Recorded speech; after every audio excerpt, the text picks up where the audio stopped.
अऊज़ु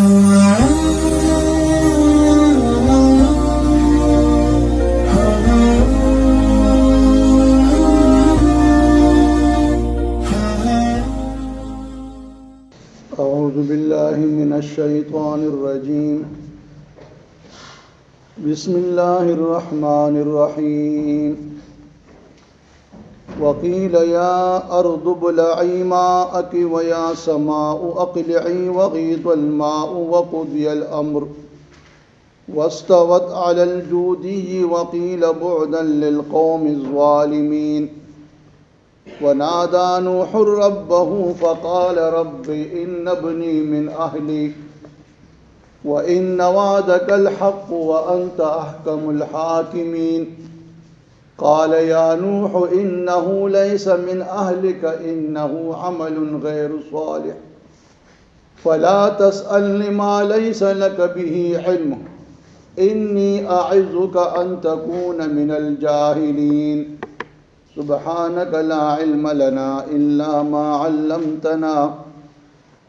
इन्नका अंतल अलीमुल हकीम। तदीन अलवांदे आयातुन मुबारक के अल्लाह ताला जल्ल शानुहु अम्मा नवालुहु इरशाद फरमाइल नूह अलैहिस्सलाम ता अल्लाह द तूफ़ानी नूह मुतालिक चिदागी की दजान द बचक उल पारा द किश्ते की द स्वरेदो या पागी की द मुख्तलिफ जनावर नर और मादा स्वरवल और ब्या पके खपल अहल अयाल और कम च मुमिनान दी दागी द स्वारले ज़िक्र उशु चिकल तूफ़ानी नूह शुरू शु और ज़मकिना उबरो ख़तले और आसमान ना बारान वरेदो तरदी चिदा उबुदुमर उचित लाड़े चिदा गुरुन द पासा पडेल वे उचते बांधे बुलंदे बांधे पदगा तूफ़ान की जगंदे कौमी नूह तबाह बर्बाद शु द नूह अलैहिस्सलाम योज़वी किनान पके हम डूब शु ब्या उस पदी आयातुन की दगा तूफ़ान द ख़त्मे दो अहवाल बयानी की रिवायत की दार आदि चे दा तूफ़ानी नूह चे कमदे 150 रोज़े दा मुसलसलो नूह अलैहिस्सलाम पदगा किश्ते की दखल मलगुरु सरा पदगा तूफ़ान की किश्ते रवानवा और रिवायत की दाम रादी चिदा किश्ते के कमदी बैतुल्लाह शरीफ तरफ तो उम्र रसदला और दागी नगीर चापेरा वो चक्कर मुकम्मल करे ये अल्लाह पा दी तूफ़ानी नूह के बैतुल्लाह शरीफ के कमदी उचत करियो और द डुबीदो ने बच करियो उस चिकला द तूफ़ानी नूह द ख़त्मे दो खबर राला नु अल्लाह बिया हुक्म कोस मकिता चे वकील या अर्दु बलाई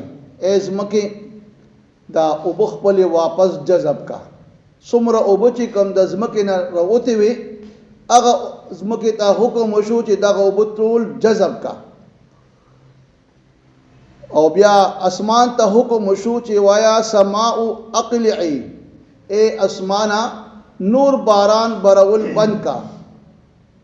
उस चिकम द आसमान न चिकम उबो ज़मके तरागली हुई और वरेदली हुई नो उलमा फरमाए चे अल्लाह अग उबूला द दरियाबूनो समंदरू शक्ल की रवान करे ज़मके खपले उब जज़ब करे और आसमान मजीद बारान वरवल बंद करे वग़ीदुल माउ और दगशान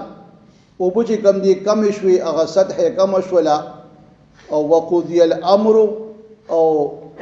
कम हुक्म चे द अल्लाह अग पुरशु चगा द मुमिनानु निजातु द काफिरानु हलाकतु उस दिलता उलमा फरमाए चे अल्लाह ज़मकी और आसमान त हुक्म को चे ज़मका द उब जज़ब का और आसमान ते हुक्म को चे द मजीद बारान वरवल बन का नु दा खुद जमादात थी और जमादात की चे कम दी शऊर निश्ता अल्लाह भी ता हुक्म को चे तासुदा ज़मकी ता आसमान ता नो उलमा दिल त फरमाई چې دا په کائنات کې جمادات کې هر څه دی الله په هر یو څه کې صنع شعور او ادراک او دا حس صلاحیت اخی دی دا بل خبر چا کې زیات دی چا کې کم دی انسان کې د ټول نه زیات عقل او شعور دی نو دی مکلف ګرځولې دی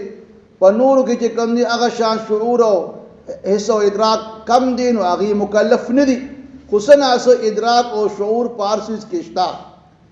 او دا هغه شعور او ادراک پتا ما سوا د الله او د الله د پیغمبر نه بل چاته معلومیږي نه دا غي مونږه ادراک نشو کولی ځکه وته مونږه زی شعور وایو زی حس غیر شعور وایو بغیر حس والا وایو نو دا اسمک او اسمان د الله اطاعت کوونکې دي خو د دې اطاعت غیر اختیاري دي گویا په دې اطاعت کې دوی ته اختیار نشته د الله د حکم تابع دي الله حکم منون کې خلق دي مخلوقات دي اوس د دې متعلق یو حدیث مبارک راځي دا الله پیغمبر له یو اعرابي راغی او ورته اول چې څنګه تا او په چې د الله پیغمبر د الله پیغمبر ته فرمایل چې زه دغه مخامخ کجوره اونې وا داغي هغه غونچک ته حکم کوم چې ته د دین را کوش او تراشه او بیا زما د نبوت هغه گوايو کی نو بیا د الله پیغمبر هغه غونچک ته حکم وکړ چې را کوش هغه غونچک او ګرځیدو د الله پیغمبر په خوا کې پروتو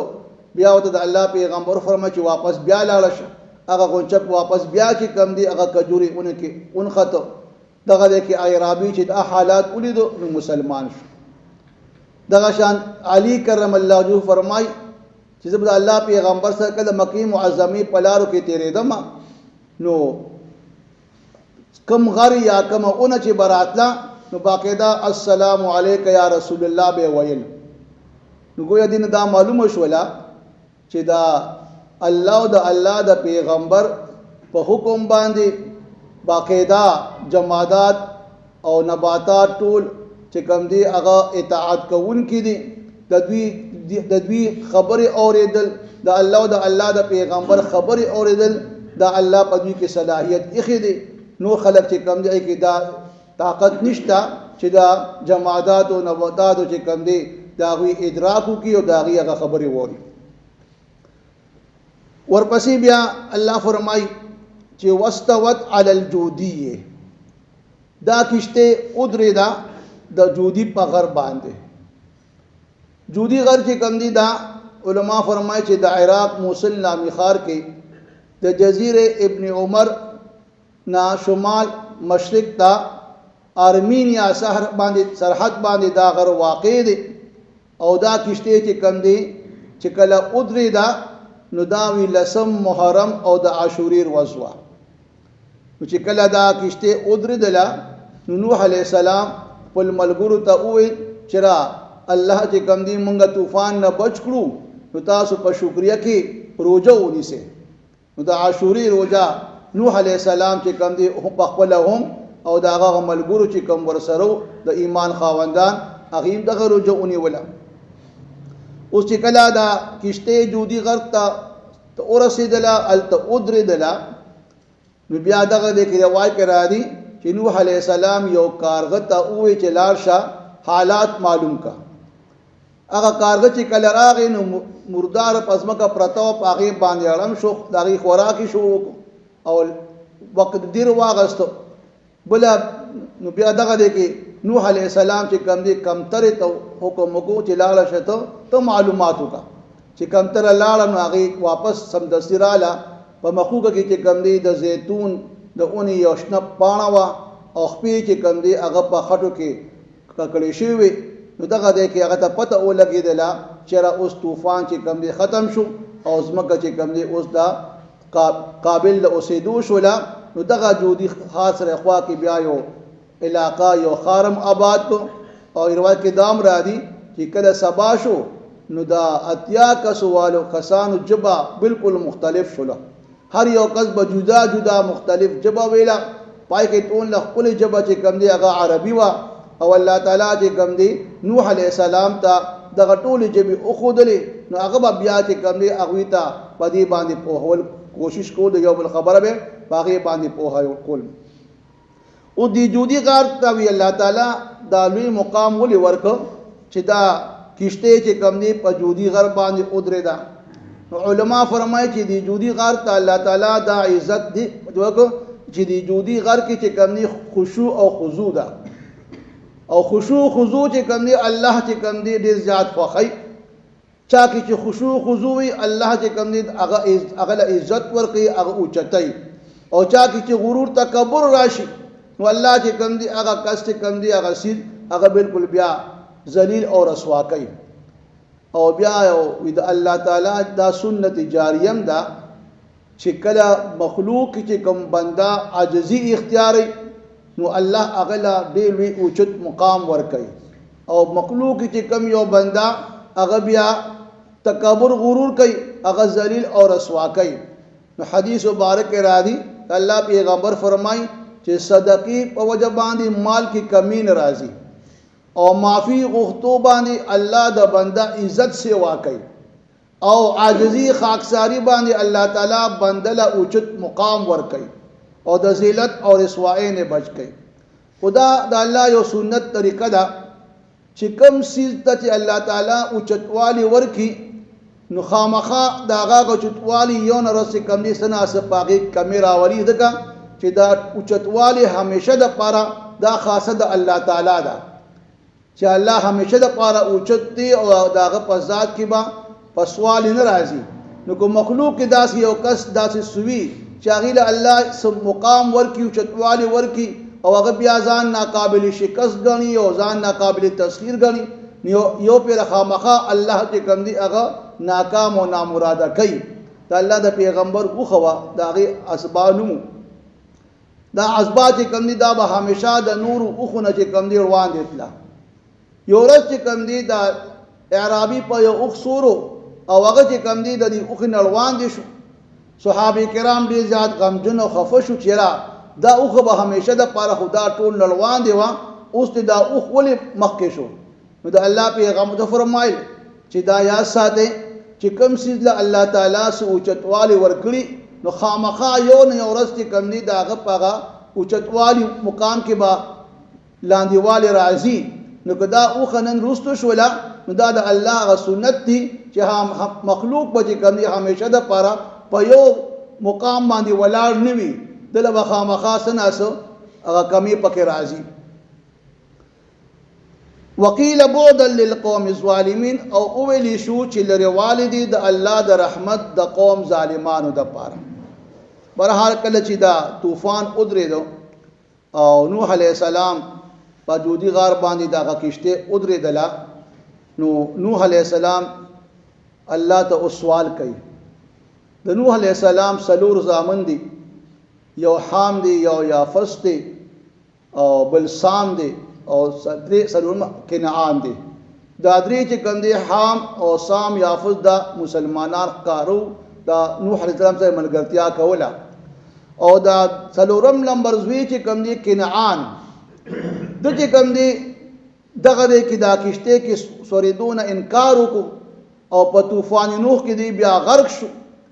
نو چې کله دی په طوفان نوح کې غرق شو نو نوح الله تسوال کوي چې یا الله فقال رب ان ابني من اهلي، اے رب زما بشک زوی زما د اهل نو، وان وعدك الحق واستا وعد حق ده. هغه وعده دا و چې الله او فرمایل نوح علیہ السلام ته چې ته کشته جوړه کا پدې کې چې کندي ځان سره هر زناور نر او مادم سوارکا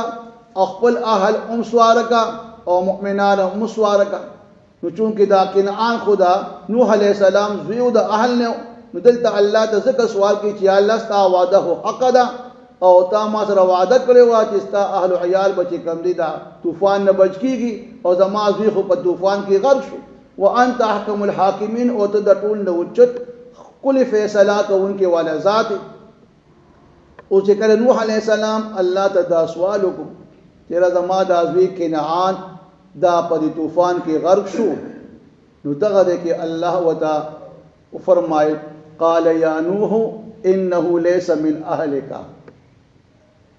اے نوح علیہ السلام دا زوی چې کوم دی دا ستا د اهل نه نو، انه عمل غیر صالح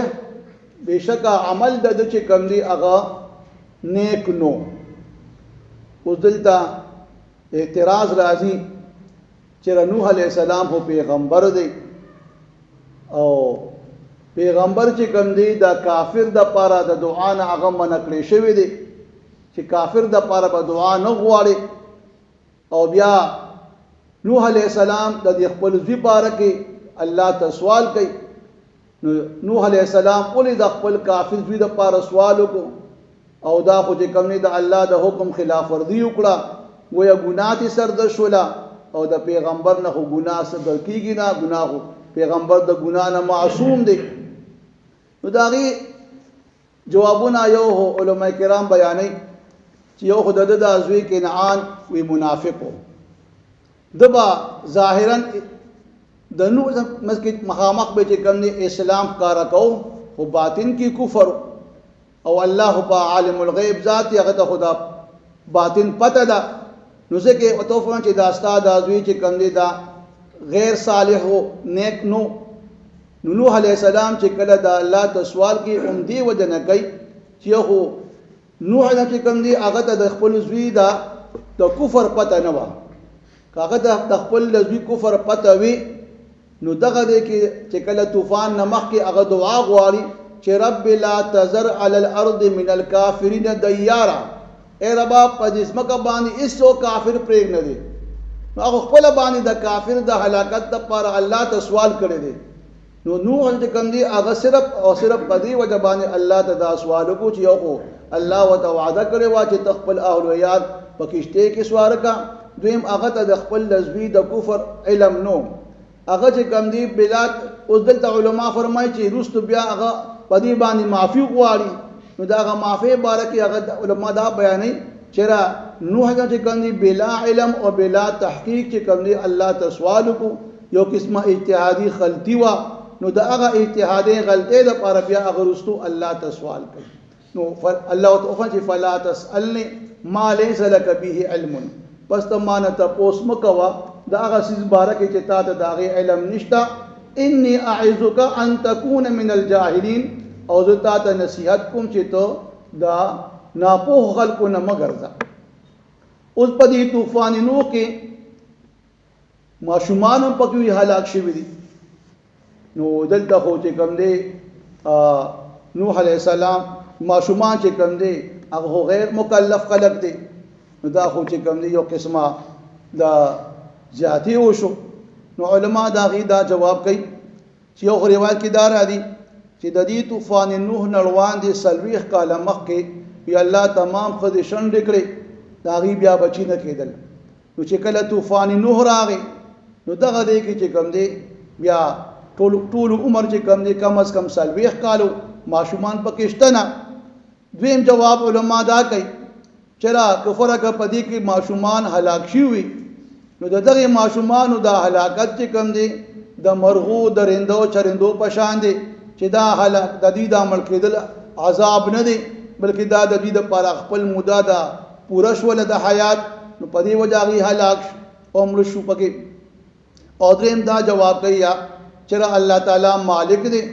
او مالک چې کوم دی خپل مملوک چې کله تصرف کول غواړي دا غنه څوک ته پوس کول نشي. او د دې ماشومان مبارک چیرې وک الله تعالی په یو کافر باندې رحم کولی نو په دې طوفان کې به په یو خدای باندې چې هغه خپل ماشوم بچي ورسره پاغي به الله رحم کړو. روایت کې راځي چې کله دا طوفان شروع شو یو مور چې کوم دی خپل بچي پاغي کې نیولیو او ځان سره نږدې کړو او منډه وهلې او بو ورپسې وي تر دې چې هغه یو غر ته وختله. غر کې ته چې کوم دی او بر لاړې هغه برتلت دا تر اخر چې د غر سر ته ورسېده او بم چې کوم دی د غر سر ته ورسېده تر دې چې هغه خدا د غر په سر ولاړه و او د اوبر راځي داغه مړې ترالی. چې کله د اوبو هغه مړې ترالی نو هغه خپل زوی چې کوم دی په دواړو لاسونو کې ونیسو او برا اوچتی کو چې زما بچی چې کم دي دوبونه بچي او پدې کې دوبو چپراله او دواله چې کم دي په هغه بو کې مړ شو. نو که الله تعالی په یو کافر باندې رحم کولی نو دغه دې کې با الله په دغه مور او بچی باندې رحم کړو او دغه بچی به د هلاکت نه بچ کړو. او بهرحال دا کماشومان پکې وفات وي نو دا هغې دپاره عذاب نه دی بلکې هغه په خپل هغه ژوند هغه موده پوره کېدو باندې هغوی هلته وفات شو. وقیل یا ارض ابلعی، حکم وکړی شو چې ای ځمکې راکاږه خپلې اوبه، ماءکې ویا سماء اقلعی، او ای اسمانه باران ورول بند کا، وغیض الماء او اوبه چې کوم دي کمې شولې او ځمکه اوچه شوله، وقضی الامر او پوره شو حکم د الله چې هغه دا و چې مؤمنانو ته نجاتو او د کافرانو هلاکتو. واستوت علی الجودیه او ادردا دا کشته د جودی په غر باندې، وقیل او ویلی شو بعدا للقوم الظالمین، لروالدی د الله د رحمت دغه قوم د پاره چې کوم ظالمان دي. ونادى نوح ربه، اواز کو نوح علیہ السلام خپل رب ته، فقال اویل نوح علیہ السلام رب ای رب زما ان ابنی بشک زوی زما من اهلی اغه زما د اهل نو، وان وعدك الحق او بشک وعده ستا رښتیا ده، وانت احکم الحاکمین او ته چې کوم دي د ټول نه بهترین فیصله کوونکی او حاکم ذات. قال اویل وت الله تعالی یا نوح اے نوح علیہ السلام انه بشک د غزوی لیس من اهلک نو ستا د اهلنا، انه عمل غیر صالح بشک عمل داغه نیک نو، فلا تسألنی پس مان تپوس مکوا ما د هغه سیز لیس لک به علم چنی تا تپاغی باندې سے علم او پوها، انی اعظک بشک زتا ته نصیحت کو ان تکون من الجاهلین چې ته مگر دا د ناپوه خلقنا. وقیل یا ارض ابلعی ماءک، ایز حکم شو ځمکې ته چې ای ځمکې راکاږه خپلې اوبو، ویا سماء اقلعی او ای اسمانه باران ورول بند کا، وغیض الماء او اوچه شوله ځمکه یا کمې شولې اوبو، وقضی الامر او پوره شو حکم د الله، واستوت علی الجودی ادردا دا کشته د جودی په غر باندې، وقیل او ویلی شو بعدا للقوم الظالمین چې لروالدی د الله د رحمت د قوم ظالمانو. ونادى نوح ربه، اواز کو نوح السلام خپل رب ته، فقال وی ویل رب ای رب زما ان ابنی بشک زوی زما من اهلی زما د اهل نو، وان وعدك الحق او بشک وعده ستا حق ده، وانت احکم الحاکمین او ته د ټول چت فیصله کوونکی او حاکم ذات. قال اویل وتا الله تعالی یا نوح اے نوح علیہ السلام انه بشک زویستا لیس من اهلک ستا د اهل نو، انه عمل غیر صالح بشک عمل داغ نیک نو غیر صالح، فلا تسألنی پس مان تپوس مکوا یا سوال مکوا ما د هغه سي لیس لک به علم چنی تا ته پاغي باندې سپوه علم، انی اعظک بشک زتا ته نصیحت کو ان تکون من الجاهلین چې ته مگر دا د ناپوه خلقنا.